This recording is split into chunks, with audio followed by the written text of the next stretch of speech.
A pall of gloom has descended over Rajdhar Nagar under the Jamjuri Gram Panchayat in the Udaipur subdivision following the tragic drowning of a 2-year-old boy in a pond near his home. The deceased child has been identified as Shubham Sarkar, son of Shanti Sarkar. According to a family member, the accident occurred when Shubham was playing near the house and slipped away unnoticed. Some reports suggest that the child was attempting to retrieve a toy gun from the water when the accident happened. After approximately 20 minutes, family members began searching for Shubham.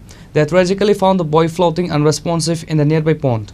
Shubham was immediately pulled out of the water and rushed to the Gumati district hospital by his grandmother, who initially hoped he was still alive.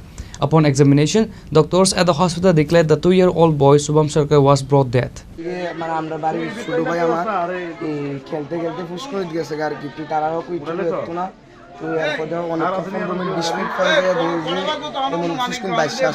এটা কোন জায়গা?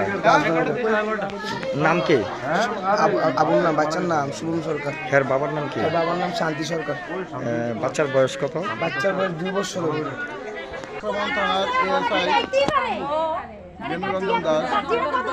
একটা information পাইছি, একটা ছোট বাচ্চা জলে পড়ে নাকি মারা গেছে। তো এইখানে আসে দেখতে পারলাম তারা নাকি বাচ্চাটাকে ওই জীবিত আছে মনে করে টেপা নিয়ে লয়ে গেছে। টেপা নিয়ে ডাক্তার তখন দেখিয়া পরীক্ষা নিরীক্ষা করে দেখছে এটা ডেড, মারা গেছে। কোন জায়গায় ঘটনাটা? এটা ঘটনা হয়েছে রাজধানগর বাটার কাছে।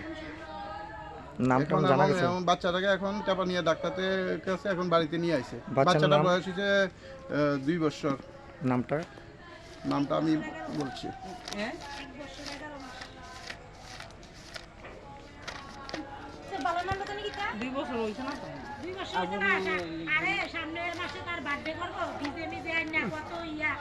বাবার নাম হলো শান্তি সরকার।